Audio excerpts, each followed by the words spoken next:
Welcome to Scaling with People, your weekly playbook for turning chaos into compounding growth. Each week, we go under the hood with battle-tested experts in all areas of business, from marketing to sales, operations, finance, and people, plus product and leadership, to unpack the plays, numbers, and systems that turn chaos into compounding growth. Learn straight from founders and experts who've done it and continue to do it successfully. There's zero fluff, just moves that you can steal immediately. This podcast is brought to you by Guide to HR, human expertise, AI-powered impact. Welcome, everyone, to today's Scaling with People podcast. I'm Guinevere Curry, your host and founder to Guide to HR. Today, we're going to be talking about turning people power into enterprise value. We have John Martinka here today. He's a go-to advisor for owners readying the big finish. And today we're going to be talking about how to increase your company's value before you ever see a term sheet. Choose the smartest exit, sell succession or something spicier, and prove why your people are the asset buyers actually pay for. So buckle up. This is how you turn an exit into a legacy. Super excited to have you, John. Welcome to the podcast. Tell the audience a little bit about yourself. Yeah, well, great to be here. I love your energy. So, let me tell you a little bit of background. So I am in, or I say my company is in the what's called the lower middle market M&A space, buying and selling of businesses, helping companies get ready for that exit. Uh, my background is pretty varied. I'll just share my first real job out of college. I grew up in the Midwest, was with the local concert promoter for 5 or 6 years. Oh, fun. And here's what I learned that helps me with what I'm doing now. Every concert, whether it's for 500 people or 50,000 people, is a project. And every project has a checklist. And you learn to live by checklists. And that really helps me with our clients at this time. So we work with companies that, are at some point they're going to sell, either voluntarily or involuntarily. And you want to do it on your terms. And the title of my latest book, which my daughter, who works with me, co-authored, is Exit with Style, Grace, and More Money. I love it. That's a So, great title. yeah, thank So I have listeners that are in every level or you. section of building their business, right? From just starting, they're the only person, to someone who may be 200 plus employees deep and maybe Series C or D or something similar to that. When should a founder start thinking about what that exit looks like? I hear people say, well, they should start thinking of it when they start their business, and that sounds good, but it's not real at all. When you're starting a business or when you've got 5 employees and you want to grow, you are doing more in the business than the old on the business. And in small business, it is rare, very rare for an owner to only work on the business. They're always getting involved in something, and Sure. as it should be. But when an owner gets to the point that they've got enough people to handle the majority of the day-to-day tasks without the owners being looking over their shoulder, that's when it's time to think about it. And you say, well, I'm 45 years old. I don't want to think about exiting. I love my business. I got many years to go. You could be like a friend of mine who sold he was third generation family business. He got the offer he couldn't refuse. Mm, yeah. And And then did he go off and do something else because he wasn't quite ready to go into retirement land, or did he enjoy his yeah, well, hard earnings? it he wasn't ready for retirement, so he does some consulting. He does a lot of nonprofit work, Oh, that's that nice. kind of thing. And That's that cool. offer is different for everybody. So Sure. if you're getting, you're 45 years old and you're getting an offer of 5 million, it's not going to carry you. You're going to have to go No. do something else. Yeah. Yeah, And, but if absolutely. it's significantly higher, it may be time to say, no, I can just step back for a while. So Yeah. when you're at that point where you're not involved in the day-to-day too much, which is what buyers want.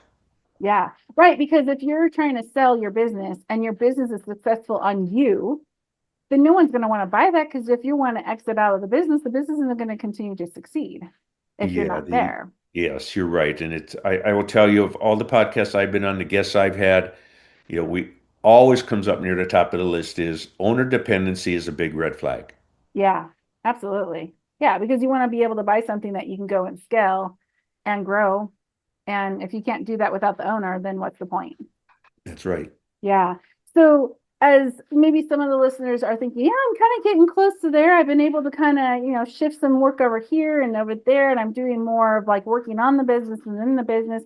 Maybe it should be time I start thinking about what this looks like, or at least have a good maybe roadmap or framework to think about as maybe potential offers start coming in.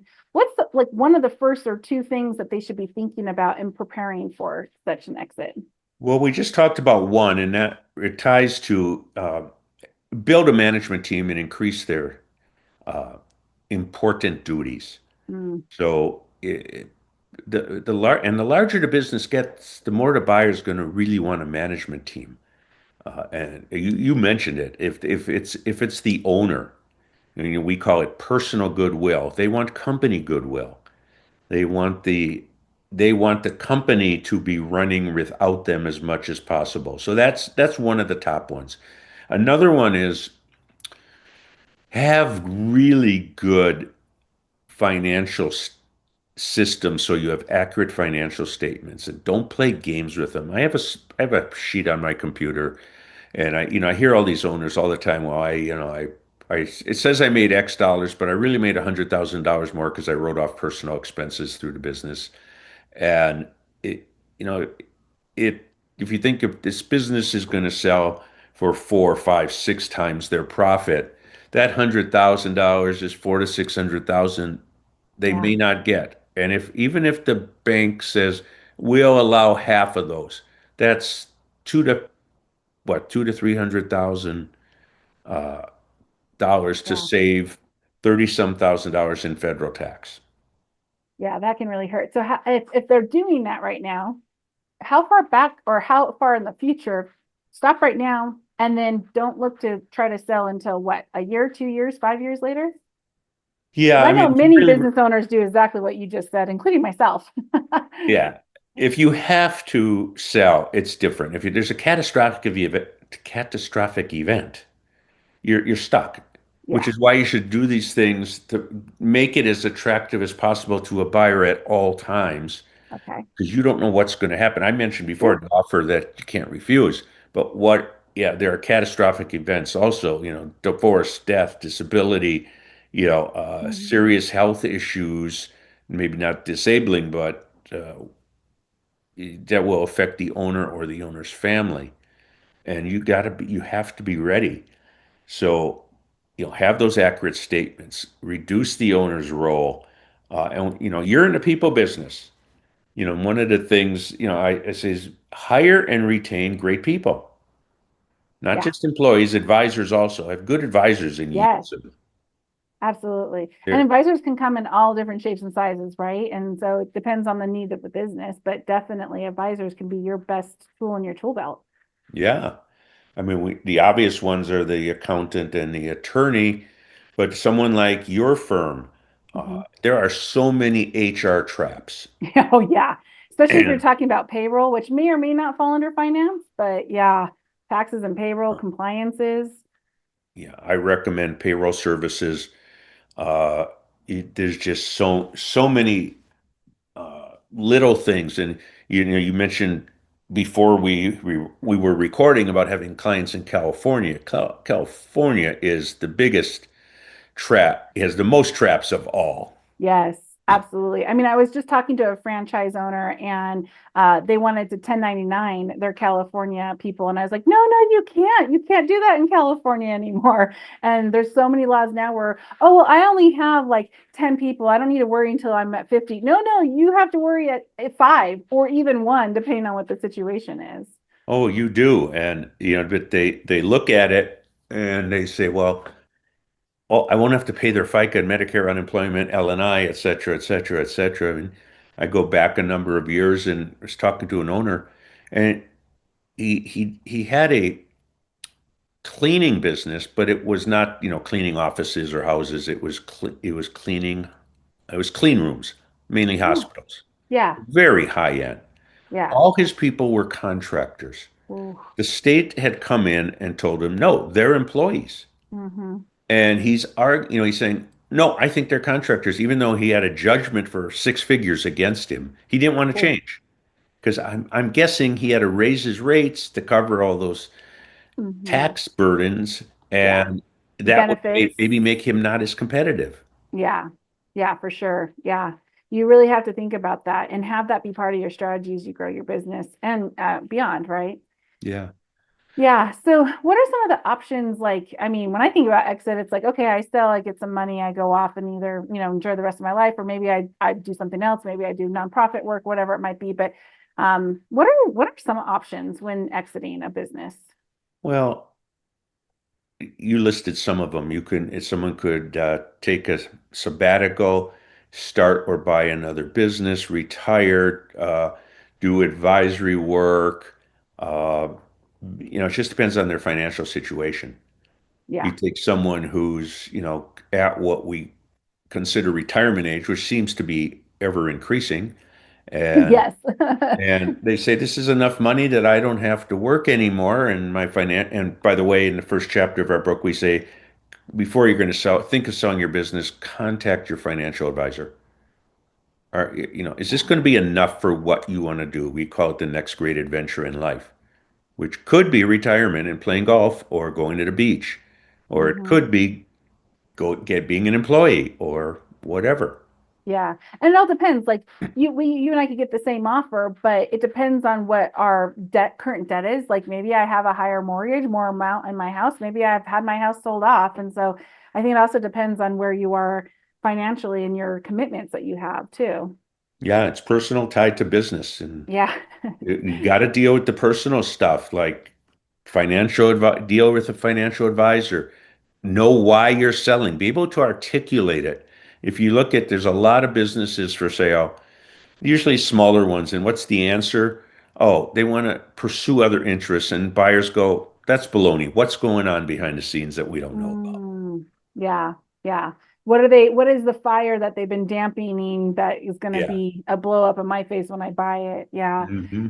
Are there opportunities where a founder could sell their business but stay in it? And if so, what does that look like from your perspective? Uh, it's a tricky one because it can be the worst thing that could ever happen to the business or the absolute best thing. And I'll give you a couple examples.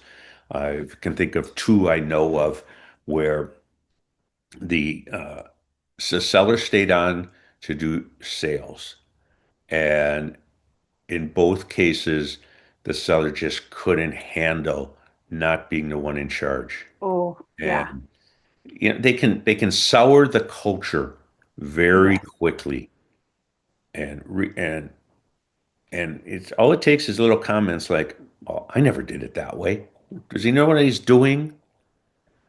Now, on the Creating flip doubt. side, my good friend Rick bought a company about a dozen years ago, and the seller, sleepy little companies, making money, not much, doing about 5 million in sales, and the seller did not like running a business. Mm, He loves selling. yeah. Rick kept him on. I think he stayed 3 or 4 years, became the top salesperson, and then did his retirement, and it was win-win. So you have to be really careful with that when it's long term. Yeah, for sure. Yeah. Yeah. So why are people a business's number one asset? I mean, obviously, as an people operations representative, I know, but like just curious from your perspective, when you're looking to exit and sell your business, why are the people your number one asset? A lot of people wouldn't think that because you don't see people on the balance sheet. Right. You might see that really big, large expense line item called payroll, though. Yeah. But not the balance sheet, not where you have machines and equipment and furniture and True. computers and cash and receivables and all that. Uh, I'll give you an example that I think will prove the point. Seller of a small business did not want the buyer talking to the key people before the deal closed. Ooh, that's a red flag, seems Yeah. like. Well, they sat down, buyer looked him in the eye and said, "You may think I'm buying your business. I'm really buying your people." He got to talk to him. He got the deal closed. He did very well. But you are buying at just about every level, you are buying people. And I use a three-legged stool that the top is employees stay, and each leg is the employees, the seller, and the buyer. And the employees are worried the buyer's going to fire them.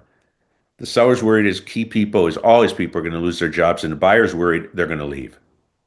They all want the same thing, that employees stay. They're all fearful of the other. Yeah. Yeah. So how do you see successful buyers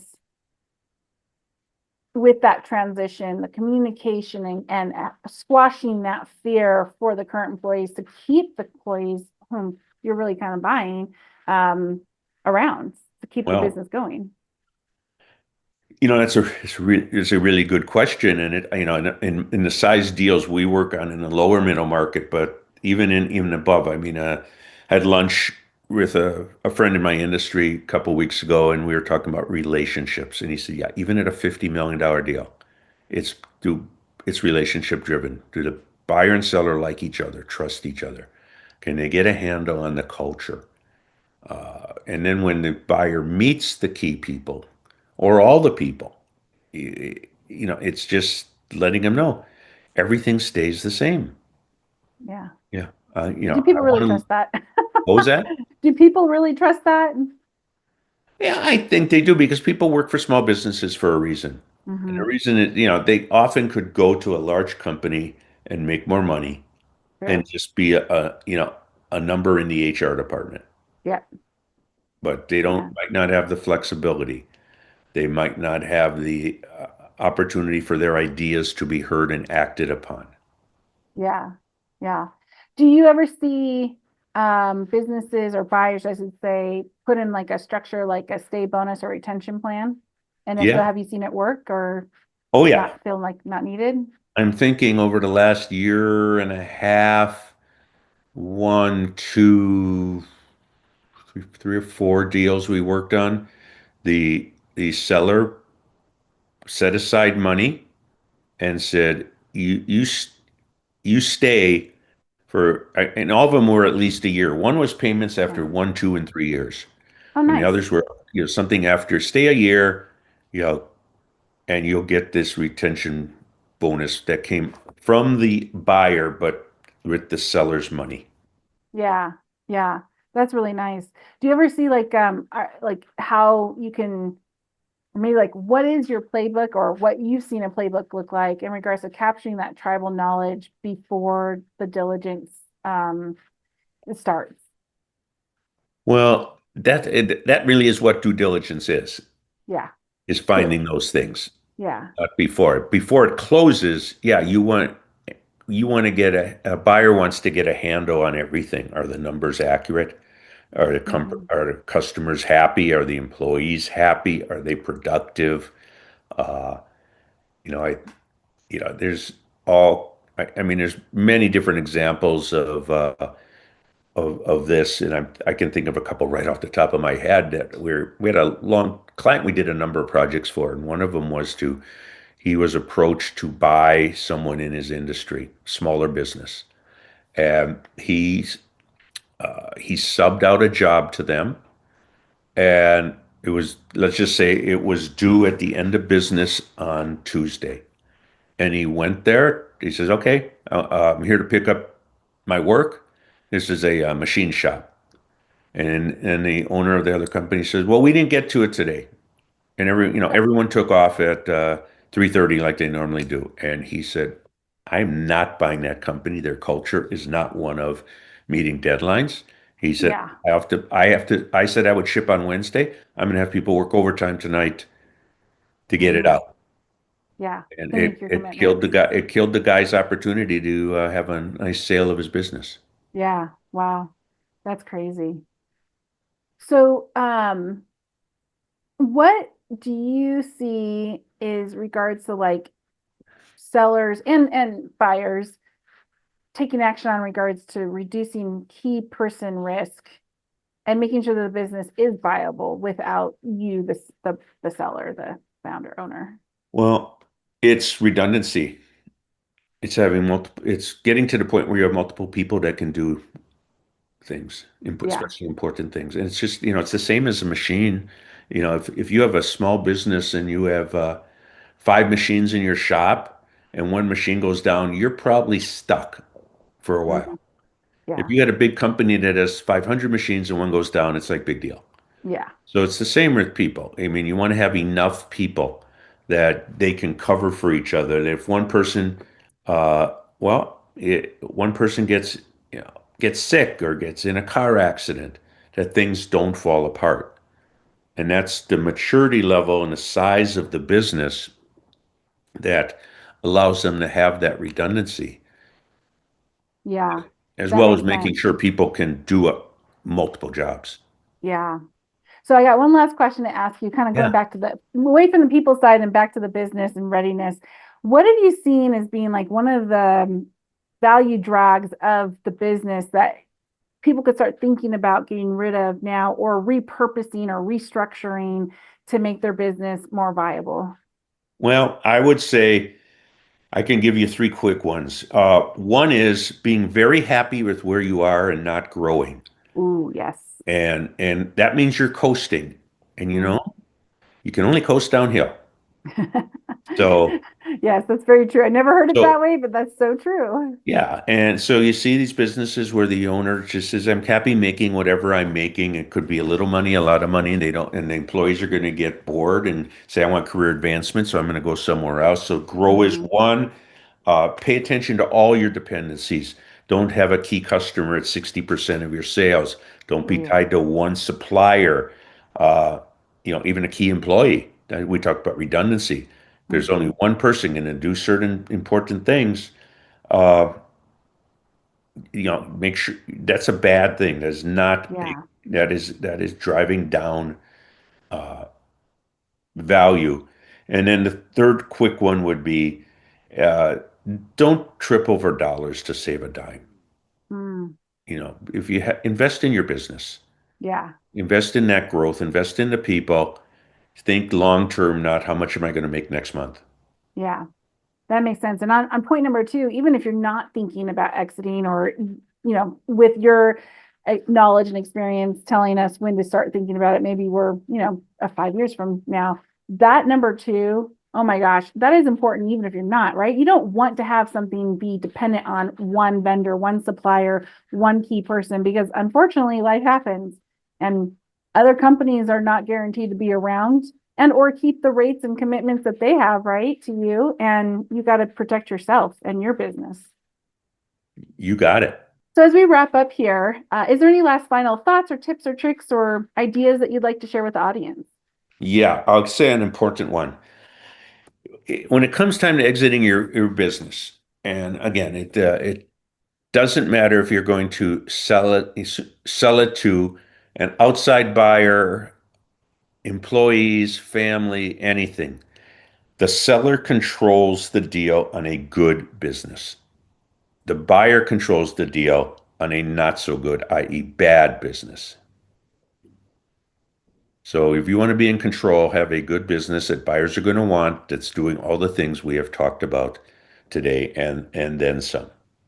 Well, thank you, John, for your wisdom and expertise. And I hope the listeners got some good takeaways. I know I have. To wrap up, is there any special way that you'd like people to reach out to you if they want to learn more? Yeah, if they do reach out, and they can reach out by a contact form on the website, which is nokomisadvisory.com, Nokomis advisory.com. If they mention this podcast, we'll send them a free e-copy of our book, Exit Risk Style, Grace and More Money. Awesome. Thanks, John, for the freebie. And that link will be also in the description of the podcast. So appreciate you joining us. And for those listeners, thanks so much. We hope you learned something and we'll see you on the next podcast. Have a great one, everyone. That's a wrap for today's episode of Scaling with People. If you got value from this conversation, do me a favor, share it with someone building something big. And hey, I'd love to hear your take. Drop a comment, shoot me a message, or start a conversation. And don't forget to subscribe so you never miss the bold, unfiltered strategies we drop every week. I'm Guinevere Query, founder and CEO of Guide to HR, where we help high-growth companies scale smart with people-first strategies and AI-powered systems that don't just keep up, they lead. If you're building fast and want your HR to move faster, head to guidetohr.com and let's talk. And remember, scale isn't just about speed, it's about people. Until next time, have a great one.